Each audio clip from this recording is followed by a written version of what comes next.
खबर कैमूर की रामगढ़ से है, जहां रामगढ़ नगर पंचायत कार्यालय पर आज अंतर्राष्ट्रीय महिला दिवस के अवसर पर महिला सशक्तिकरण समारोह का किया गया आयोजन, जिसके मुख्य अतिथि रहे बक्सर सांसद सुधाकर सिंह ने फीता काटकर किया आगाज।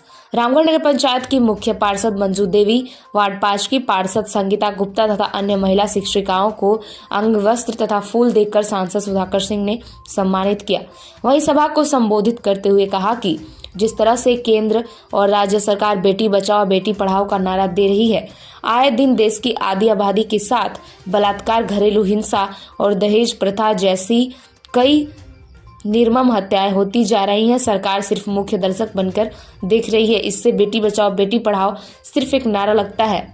धरातल पर इस तरह की समस्याओं से कोई निजात नहीं दिलाया गया है। मौके पर रामगढ़ नगर पंचायत के सभी जनप्रतिनिधि तथा नगरवासी मौजूद रहे।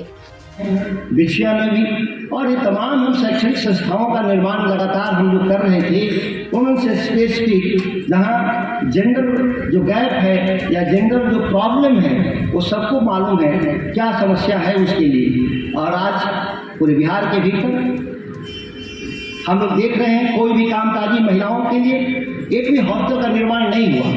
अगर कोई घर की बेटी जिसका तनख्वाह कम है वो गिग वर्कर के रूप में हो या सामान्य कामकाजी महिला के रूप में कोई शहर में रहने के लिए जो हॉस्टल बनाने की बात हुई थी, इस राज्य और देश के भीतर कोई था नहीं। पार्लियामेंट में आपने देखा होगा, पिछली बार भी बोला कि बिहार के पास एक भी आज महिलाओं के लिए अलग से हम टॉयलेट बनाएंगे। अलग से टॉयलेट तो पटना जैसे शहर में नहीं है, और जो है भी इतने बदतर स्थिति में है कि कोई आदमी उसमें चला जाए तो बीमारी के सिवा उसको कुछ नहीं होगा। आप पटना रेलवे स्टेशन और बस स्टैंड के बगल में भी देख सकते हैं। तो ये तमाम चुनौतियां हैं। हाट बाजार बनाने की बात हुई है कि जो हुनरमंद जो घर की हमारी माता बहनें हैं वो अपने प्रदर्शन करें, जैसे मिथिला पेंटिंग से लेकर बहुत सारे ऐसे हुनर हैं जो उनके नियंत्रण में है, उनके कार्य दक्षता में है, लेकिन उसके लिए बाजार नहीं है। उसके लिए हाट बनाने की बात हुई है। इस बार सरकार ने बजट में बात किया आश्चर्यजनक रूप से, यहाँ पुरुषों के लिए भी हाट नहीं बनाया गया तो महिलाओं के लिए क्या। तो ये जो नारे हैं सरकारों के, हम उन चुनिंदा नारों का मैंने आपके सामने जिक्र किया।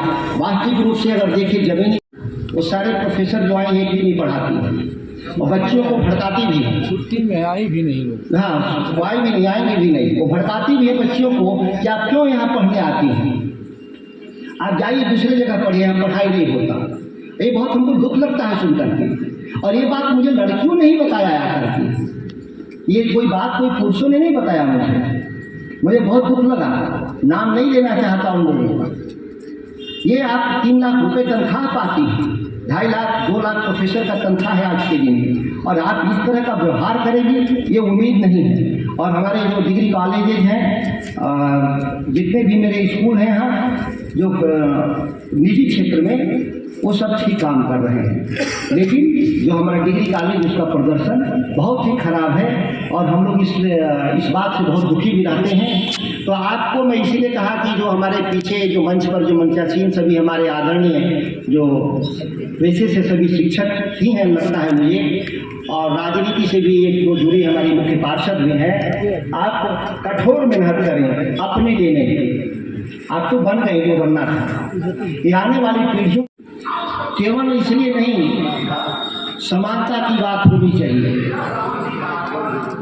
और मैं व्यक्तिगत तौर पे मानता भी नहीं हूँ कि स्त्री पुरुष अगर हम देखें बायोलॉजिकल जो डिफरेंसेज हो, लेकिन बाकी क्यों डिफरेंसेज होना चाहिए, अंतर क्यों होना चाहिए।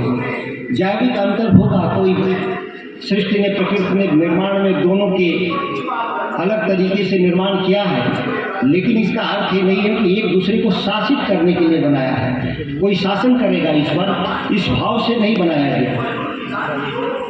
रामगढ़ में हम लोग जहाँ हैं इस इलाके में, यहाँ के पूर्वजों ने, हमारे जो सामाजिक जीवन में रहने वाले लोगों ने कठोर परिश्रम किया इस असमानता को कम करने के लिए, अंतर को पाटने के लिए। और यहाँ के लोगों ने महिलाओं के लिए, क्योंकि उस समय जो परिस्थितियाँ थी